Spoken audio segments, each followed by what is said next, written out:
along with what few baby pictures I had of you. I'm thankful that we did have this one enlargement.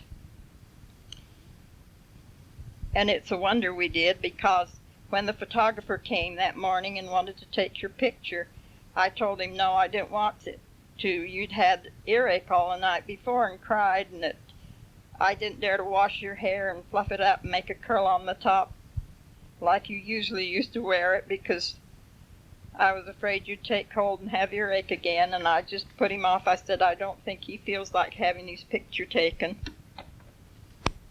But he was just so insistent. He said, I'll go take a few more that I've got promised, and then he said, I'll be back by then and see if you really don't want to take his picture. He said he's just the right age to take a cute picture, and he kind of blarneyed me up. So while he was gone, I kind of brushed your hair into a little curl and got your, I guess, some better clothes on you. I don't know just what you were like when he came, probably still in your bassinet sleeping, because I bet you slept late, and he came quite early. And you had this picture. And I'm so glad that we have it. And one time I was just had the premonition to not give it to Janice when I was giving her some other things that was personal of yours. I just thought, I can't give up this picture, and how glad I am that we didn't. I think your children will appreciate having it, because all the pictures I had of you when you were little were in that book, your little school pictures and everything. You know, my memory certainly isn't as good as it used to be. My eyesight isn't good, and I can't write well enough that I can write something out. If I did, I couldn't read it. And so I just thought maybe I could tell your life as you went along, and tell you that you came home the day that the airplane wrecked up on the mountain, or right after it had wrecked. And I didn't look much to see. It was so gory that I just kind of turned my head as we passed by the scene where it had been. And we came on down to the place here, our home. We were living in the top by then, and I had the bed moved into the front room so it'd be warm for you, and your bassinet right by it. And I was anxious for the kids to come from school to see how cute you were.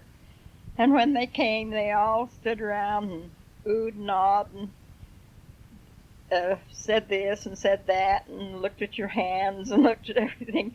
And I guess you was quite taken with your siblings, because you didn't protest as they took a hold of your hands and pulled them up and looked at them and everything. They seemed to investigate you pretty good and thought you was a pretty good baby brother. But we hadn't found a name for you. And when the nurse, the little English nurse that was over there, came, and she said, what are you going to name the baby? We need it on the birth certificate if you've decided. And I said, no, we haven't really decided. I said, I'll have to send it in to you later when we decide for sure. And so that's what I did. But she said to me right then, oh, be sure you don't name him just one of those old ordinary names. She says, I hate those names. She said, you name him something dignified, like Gregory or Geffery or Arthur. And she went through a bunch of those English names that are quite, dignified. And she said, name him one of those, because Bob, Dick, Harry, Jack, Pete, Paul, all of those, everybody has their kids named those. And she left it at that. And so many came from Richfield to see you in a day or two. And she said, what are you going to name the baby? And I said, I don't really know. And this was while I was still in the hospital, of course. And she said, I said, we thought maybe it'd be a girl. I said, I was half hoping for a girl, but Herman told me all the time it wasn't going to be, because he wanted 5 boys to have a basketball team. It was a good thing he didn't try for a football team, wasn't it? But anyhow, he was real pleased when you was a boy. We both were. But I thought Olena'd be disappointed, but she didn't seem to be. And she loved you. Oh, how she loved you. You can't believe the sacrifices she made for you. And anyhow, Aunt Minnie said, I'll tell you what I'll do. I'll give you the name that I was going to name my baby if it had been a boy. See, Camille was born in August before you were born in October. And I said, what was that? And she says, it's Geffery. And she says, spell it with a G, Geff, F. And then I don't know whether she said E-R-Y or R-E-Y. But I wrote it back. I wrote it out a time or two and thought it looked best that way. And I guess maybe we did hand it in that way. Maybe we'd already decided on it. I can't remember just getting it into for the statistical data on it to send it in for your birth certificate to be registered in the state. But we kind of liked that. And when I told Mother Pollock that I thought maybe if Herman liked it, we'd call you Geffery. And she said, oh, Geff and Virginia will be so pleased about that. And he always thought that you was named after him, I guess. And Mother thought that, but I hadn't even dawned on me that he was named Jeff, or that was his nickname. So that's what we know about your you know how you got your name. But we decided to give you the R to go with it so you'd have an initial to go with it so that, and it would be for Roundy, my maiden name. With you as with all the children, whenever you got hurt or anything, you'd cry and come to me to kiss it. I'd always say, oh, come here and let Mama kiss it better, and you'd always come, and if it was your hand or finger or anything, you'd stick it up for me to kiss it. And one time you were playing out on the cement, and I don't know, you must have pounded a rock or done something and or fallen and hit your thumb. And so you came for me to kiss it. And right soon after that, it started to enlarge a little bit. And I believe that was what injured your thumb and made it so that one thumb is a little larger than the other. And because it wasn't that way when you were born. And it wasn't that way for quite a few months until you could walk and play. But you brought it for me to kiss. You come whimpering, holding up your thumb, and I kissed it. But there have been several people, well, one I know of in the Roundies that had a little bit of, one of my uncles had kind of stubby thumbs. And so my brother said, oh, he didn't hurt that. That's probably hereditary. But having just one, I think it was the little thumb that you hurt that time. But I don't know. It doesn't make that much difference, but that's just one thing that I thought. Then when you got a little bit bigger and could climb, you could walk and you could climb, and I was doing the washing, and the kids were all to school, and I had the table set for them at noon, but I was trying to get the last of the overalls washed so that I could move the washer out of the kitchen and have more room for them to eat their lunch. I had the lunch already for them and the table set. But you climbed up on one of the chairs, and you were sitting there kind of hitting with one of the spoons. And I thought, well, that won't hurt for him to play there, and I just went on wringing the clothes. And my back was kind of toward you, but somehow you stood up, and you reached for a glass of milk, or water, I don't know which, and slipped. Your foot slipped off the side of the chair, and here you came down with this whole glass of water right on the floor, and and it just smashed in a million pieces, and you lit right in the middle of it. Oh, I didn't dare to pick you up. I thought maybe it killed you, and I didn't know what to do with you. I went over, and just then Gale came through the door, and he said, oh, what is it, Mama? And I said, Geffery just fell and hurt him. And I said, look, and the blood was just spurting. It was just coming out. It was running right out of one eye and down and on. I could see that it cut a great big slash in your cheek, and it was bleeding. And I said, oh. And by that time, Gale had gone and got a clean washcloth and wrung it out of cold water. And he passed it to me, and he said, here, Mama, put this over it. And I did, and I said to one of the kids, run and see if Aunt Irma will take us over to the doctor. I knew darn well it'd have to be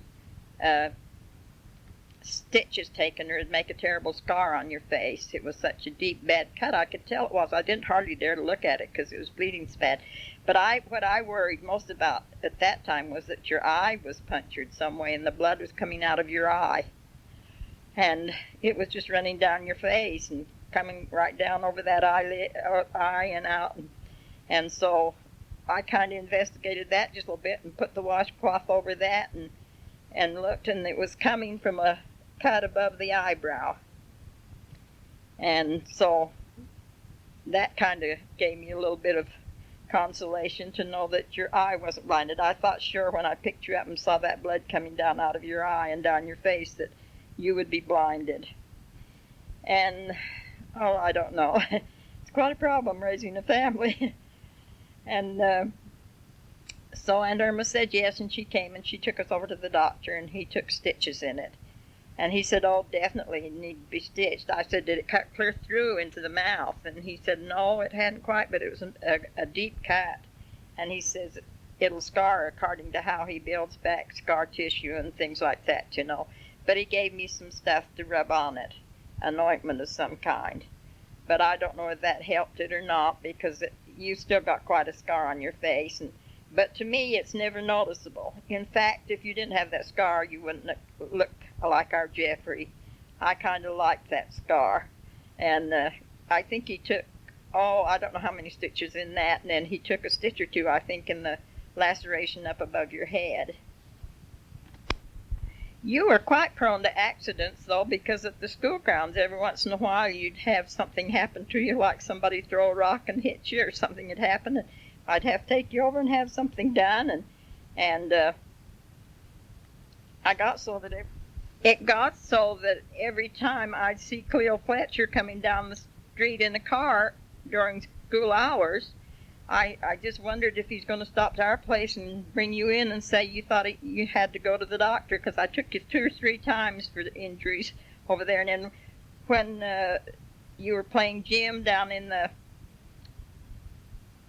old dance hall, the dance hall down in the chapel, I guess it was. I don't know.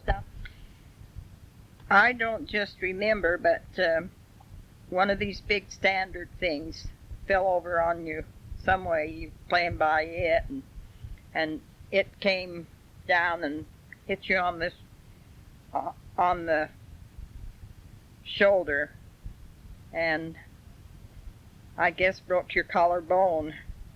And so they brought you home, and I had to take you to the doctor. I don't remember just how old you were then, but not too old.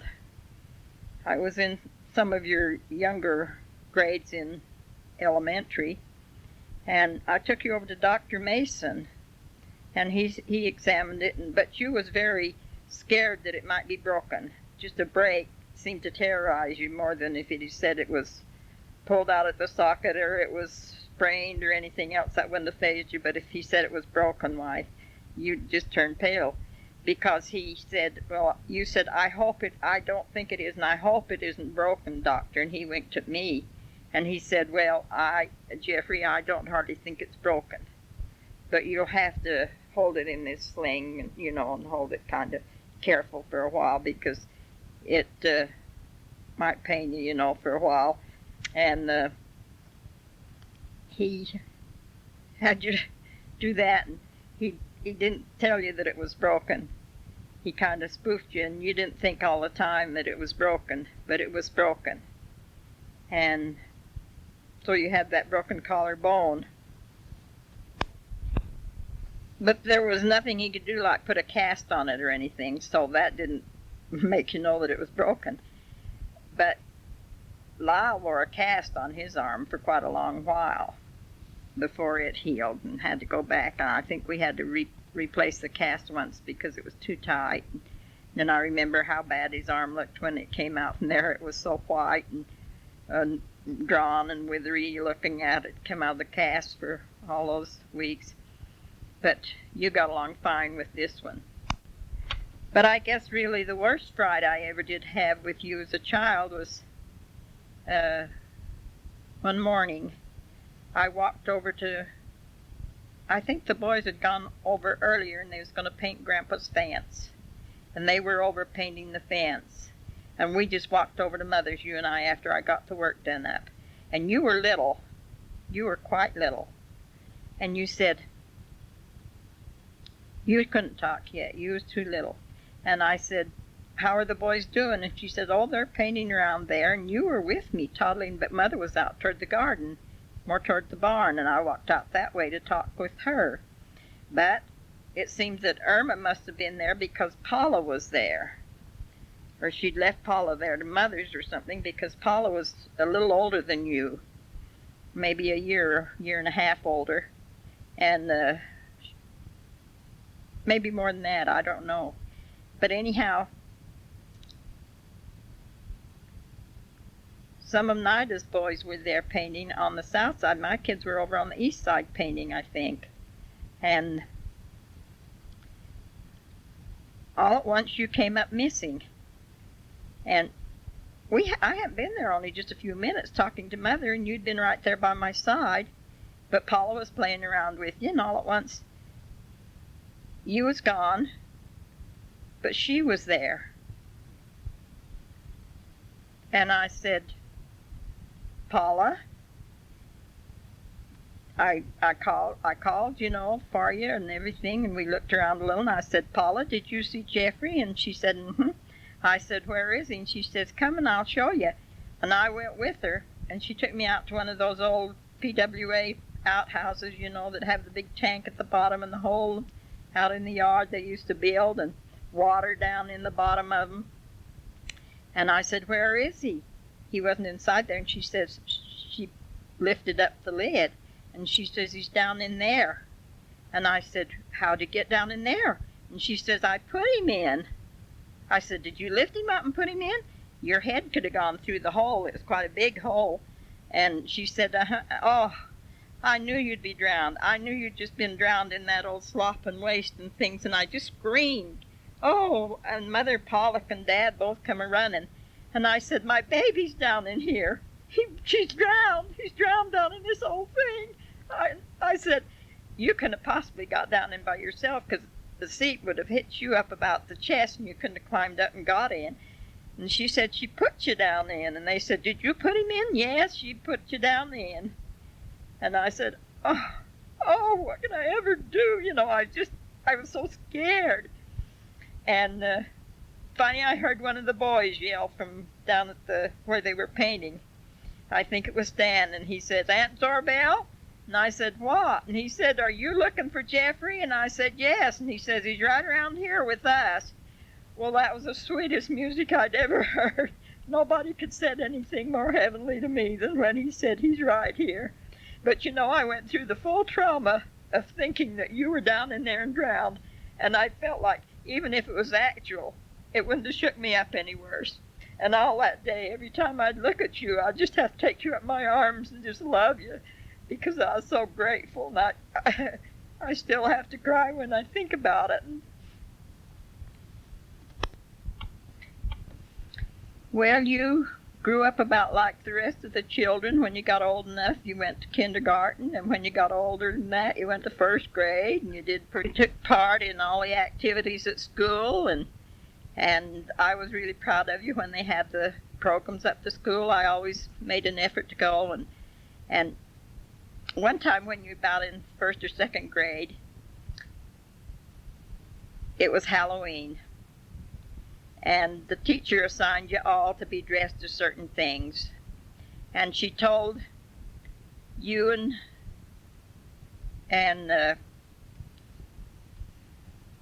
Leo, Shanath, to dress alike, and she told you what to dress like. And you came home telling me that you needed to be dressed as a little baker. And I called her, I said, who else has to? And you said that just you and Leo was the only two that had to be little bakers. And you brought an invitation to the thing and told that, could I please make your costume or something? And I thought, how will I make him a baker outfit? How can I make a baker cap? And I thought, well, I'll call Leo's mother down to Henryville and see what she's going to do about it. And I said, did Leo tell you that he had to be dressed as a baker? And she said, yes. He said he had to be a baker. And I said, you don't have a pattern for a baker hat, do you? I said, that's the mainest thing they'd need to look like a baker. I said, I could make a little white apron and things to go for Geffery and all. I said, and you know, have him a white shirt and everything. But I said, I just don't know how I'd make him a baker's cap. I said, I just don't, you know, I said, it'd look kind of stupid, I'm afraid, without a pattern. We kind of talked about it, and she called me the next day, said, did you ever get a pattern for a baker's cap? And I said, no, I hadn't. Well, up to Bryce, one of the kids was working up there after school, and they said that the baker's assistants and that worked up there had these paper hats that looked just like baker caps, and said, we have to wear them in the kitchen, and said they looked just like a baker's cap, and said they discard them all the time, or said I could ask the cook for a couple of those. I know he'd give them to me. And so he did, and so they had these. We took them in a little bit so that they fit their heads a little better. They wore these little white paper baker caps, and we got them all trigged out for bakers. And we went up there, and I guess the teacher was astounded to see him come up like that, because she told us, she said afterwards, she said, I didn't tell those kids to be bakers. She said, I told them to dress for beggars.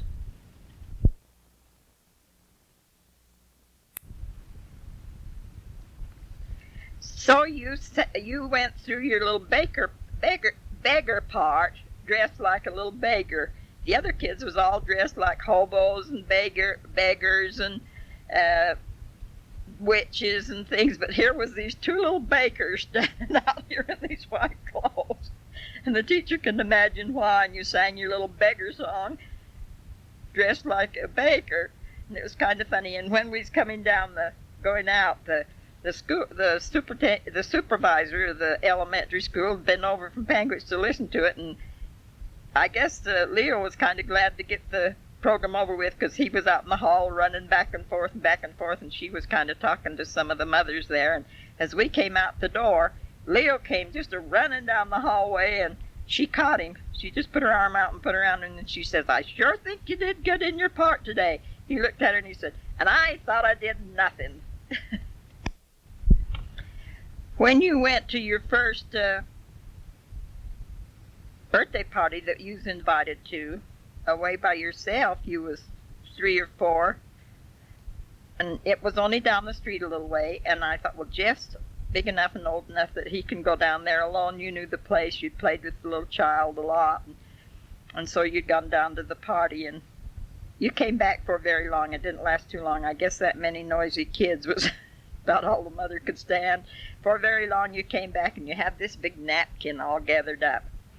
And you just was excited as could be, and you came in and you said, oh, Mama, look what they gave me in my napkin. And you opened it up, and there was peanuts and popcorn and candy and gum and all-day suckers and the balloon, and just most anything you could want was there in that napkin. And so we always called, just for fun, we'd say, well, put the napkins on the table. Quite a while before you ever went to school, when we was going to get our last baby, and I found out that we were going to get it. Didn't find it out until most of the ladies that had children your age had had their second child, and the little boys that you played with, Johnny Wells and the little all red boy across the street, and the little, oh, I can't remember all their names, but several little children. I think one of Marietta's children all was going to get little brothers and sisters, and they did get them. And you was so wanting little brothers and sister, a little brother, a little sister. And you said, Mama, why can't we have a little brother, a little sister? And that at that time, I just thought you was going to be the last one, and I was quite reconciled to that. I thought, well, this is a lovely family. This is more than I even hoped for, and if I take care of this, it'll be enough.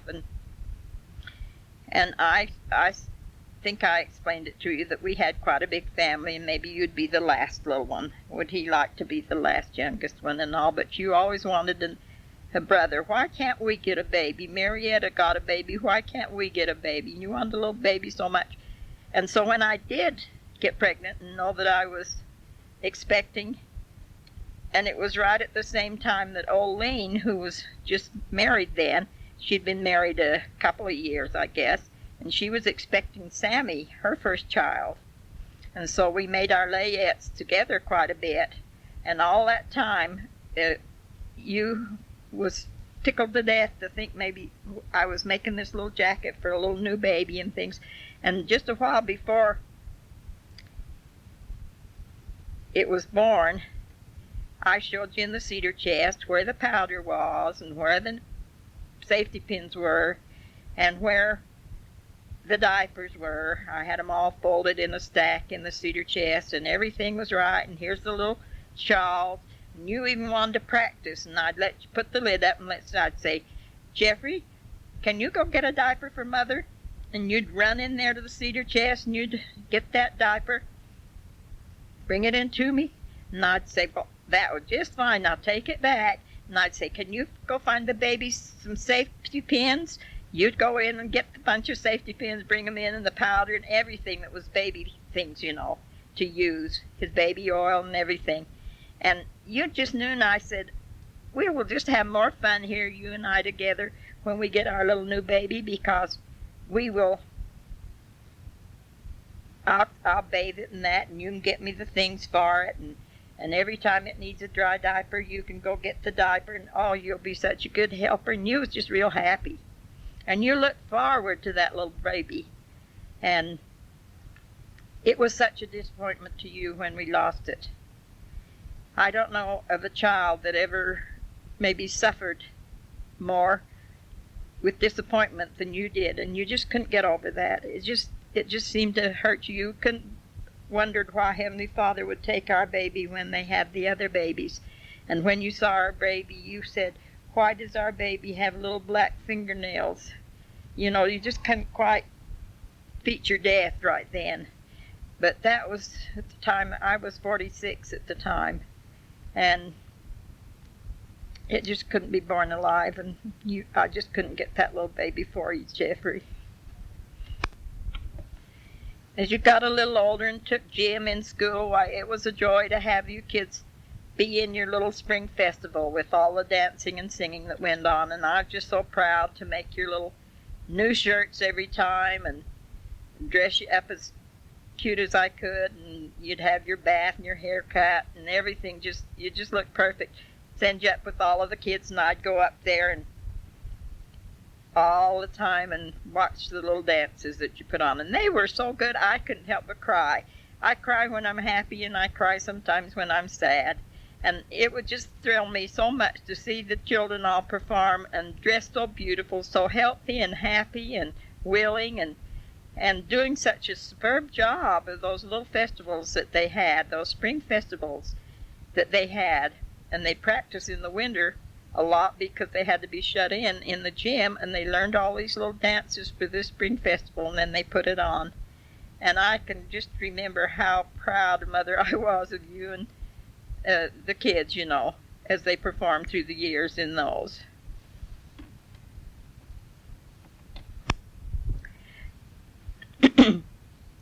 Johnny Wells lived just east of us in the house where Aunt Del Rey now lives.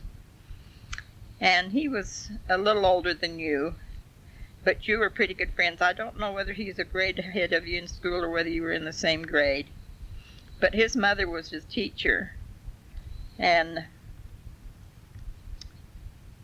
he used to come quite a little bit and play with you after school and that. But before you ever went to school, quite a long while, he was here with you. And we had a hammock out on the apple tree, just the same apple tree that I tied Cray up to. And I gave you some bread and butter or something. And you went out there to get on this hammock. You were sitting on this hammock, eating your bread and butter. and all of a sudden I could hear you just giggle, both of you just squeal and laugh every once in a while. And I thought, oh, what are those kids up to? And then it'd be quiet for a minute, and then you'd just squeal and laugh again, just scream out and laugh and tickle. And I thought, oh, I wonder if they're doing something they shouldn't. I thought, golly, they can't be exposing themselves to each other or anything. Has somebody taught them that? Or what on earth is doing this? And you just sit there. I looked out, and you're just sitting there on the hammock. And then in a minute, you just scream and laugh again. So I went out to see what it was. And I just, I didn't go right to you. I just kind of went out carefully. And you kids was there, and you'd been throwing your little chunks of bread and butter to the rooster, and when it'd come, you'd say, rooster. And one of you'd say, rooster, and then you'd just fall over laughing. And then the other would say, rooster. And even after they got all the bread and butter ate, you'd just keep saying, rooster. And then you'd laugh till you got over it, and then you'd holler, rooster again. And it was just so funny. And I said, what are you doing? And you said, isn't rooster so funny? You said, say rooster, Mama. Rooster, and then they'd say rooster and laugh. Somehow that word just tickled them as they said rooster. With your friends, you had more little friends that you got close to, and then they'd move away for some reason. And you finally didn't have any friends left your age in school, it seemed like, but there was one that was down to Henryville. It was just a real true friend, and that was Leo Shanoff. And you kids would just scuffle and fight and almost get mad at each other at recess. They said you just wrestled so much up there at school. But if you happened to stay home one day, or just a part of the morning even, at recess, here was Leo down here to see how you were and feeling bad. And if you had to stay out 2 days, why, he'd come at noon, he'd come at recess, he'd come at afternoon recess to check on you. And you were really good friends, you and Leo. But otherwise, you'd fight each other, you'd just wrestle and get rough and almost mean. You're just about the same age, and then he got so he would come here and stay over sometimes when there's things to do. And then there was Marty Rich, and he lived up on the mountain. So you didn't get too close to him because he had to go back on the bus all the time. But once in a while he came and played with you for a while. And, but it was kind of hard for you to keep these friends, not because of you, but because the situation that they moved out of town or something happened that they left here. And you just finally run out of friends, and you had to drop down to a younger group, and that's how you and Richard Haycock and Greg Pollock and the kids. I think Greg was older than you, but his brother Gordon was younger. But that's how you fell into company with them. And then they were distantly related, and I think that had a little bit of bearing on it. Geff, right in my heart, I believe that as you grew up, I detected in your early youth and childhood a spark of religion and faith that I never felt so prominent in the other children. And it started when you were quite young, when Aunt Nina died, or when she was really sick over Mother Pollock's with cancer. One day you and I were walking over to check on her and see how she felt. Sometimes we didn't even go in where she was. We just talked to Mother outside or something. But you came with me, and we walked over there hand in hand, and you said to me, Mama, what's your favoriteest color? And I said, oh, I don't know whether I have a favorite color. I quite like them all. Why? What's your favorite color? And you said, I think I like blue, and I think I like green. And I said, you do? You said, mm-hmm. And I said, how come? And you said, because Heavenly Father likes those colors best. He said he made more blue and more green on the earth than any other colors.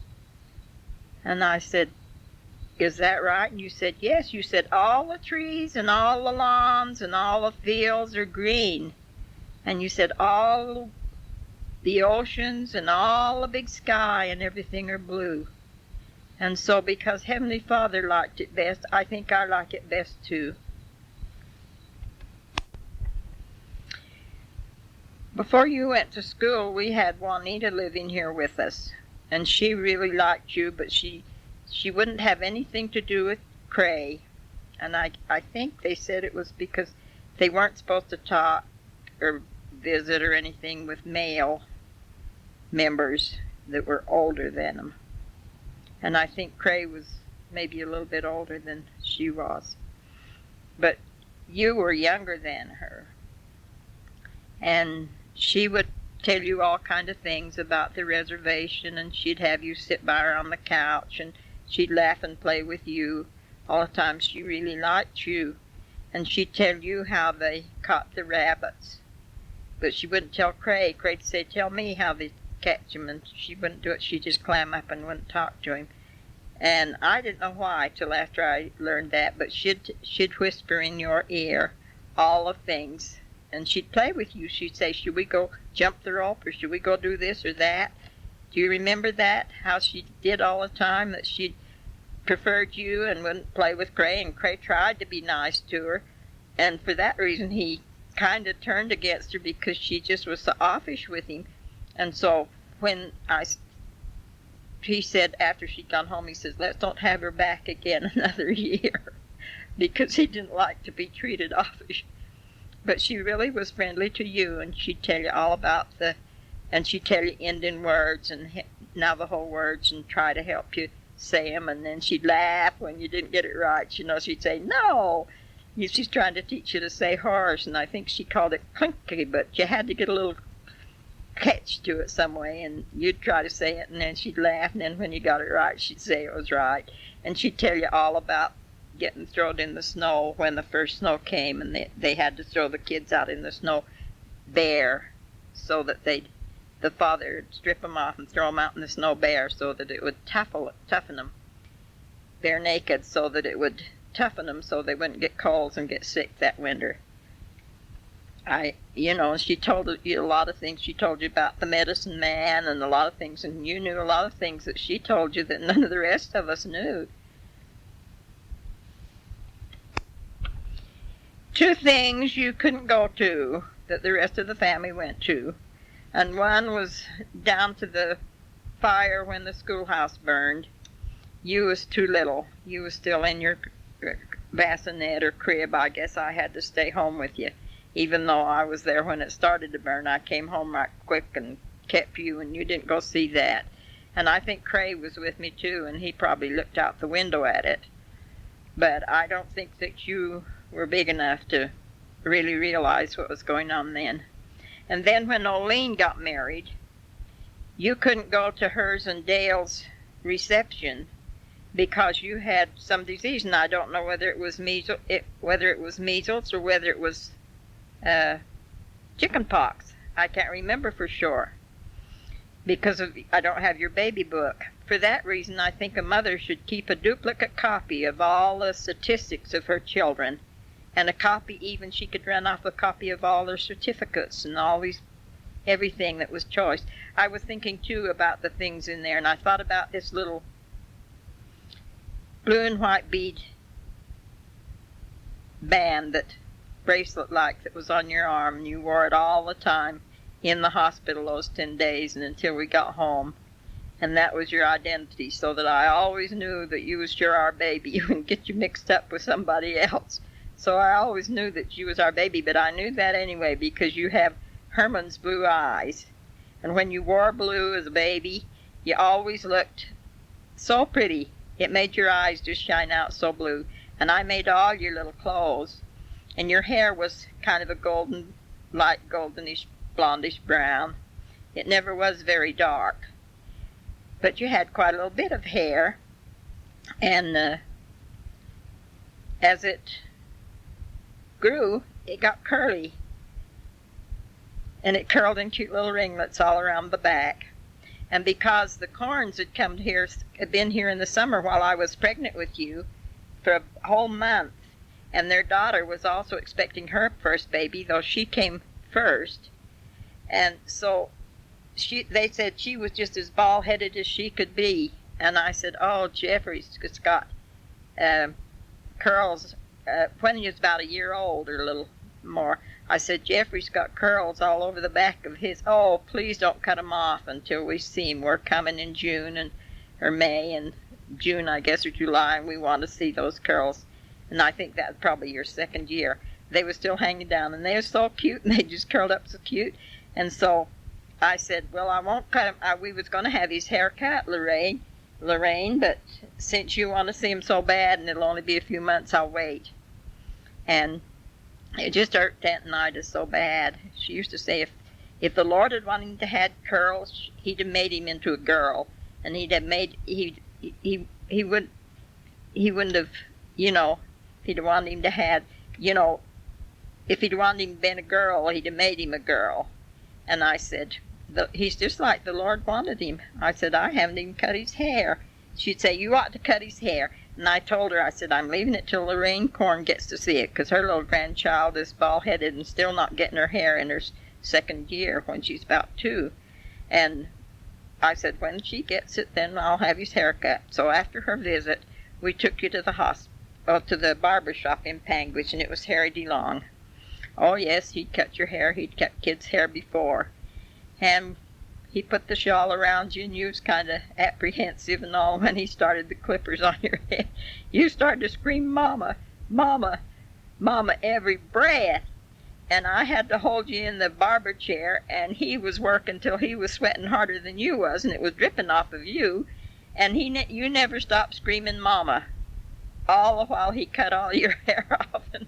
And he said he never had a worse time cutting a kid's hair. He said, I've never had one of them that hated it so bad as you did. You didn't want that cut off.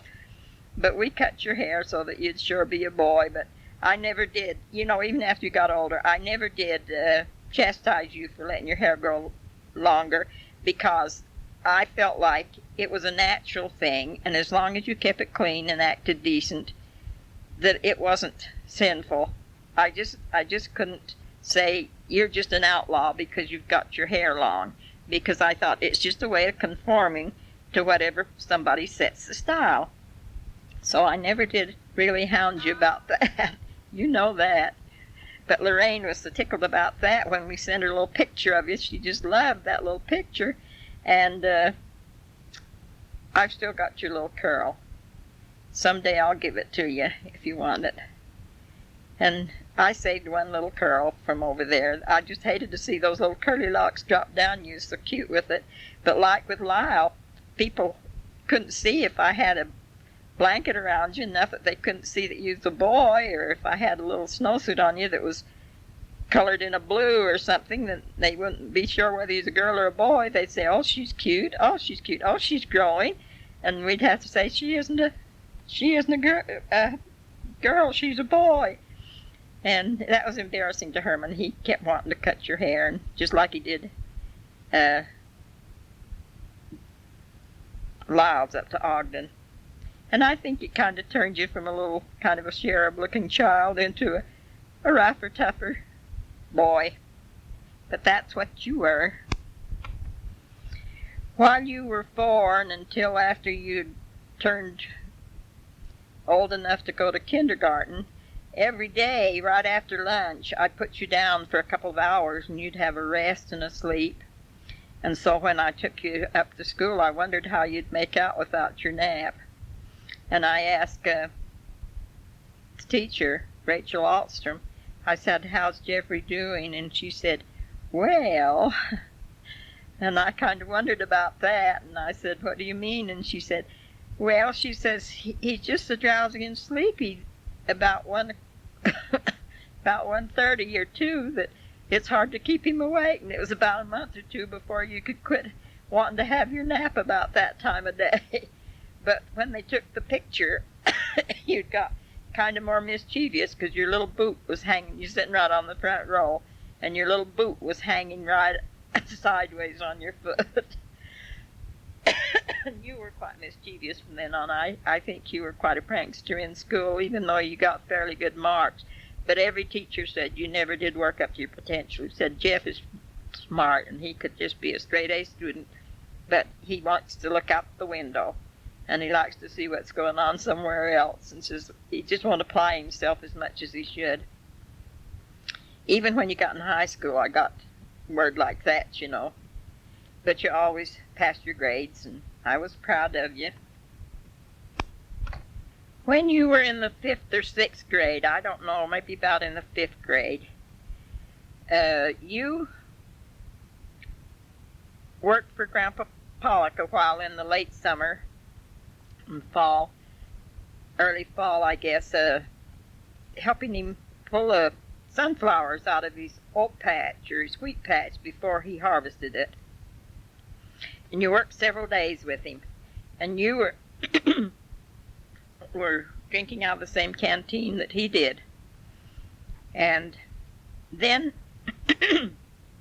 excuse me, after school had started for a while, he took really sick, and it was a liver problem. And he went over to the hospital and they operated, but it was too late, and he did pass away. But when he was going to be operated on, the day he's going to be operated on, all of the family was going to fast from the night before until after he came through the operation. And you and Geff, and I don't know whether we had Juanita then or not, no we didn't, was going to take school lunch. And we all went over to Panguitch, to Nida's place. Nida and I were living in Panguitch, to wait until Grandpa was through the operation. And we'd had prayer and everything. We'd fasted and prayed. And after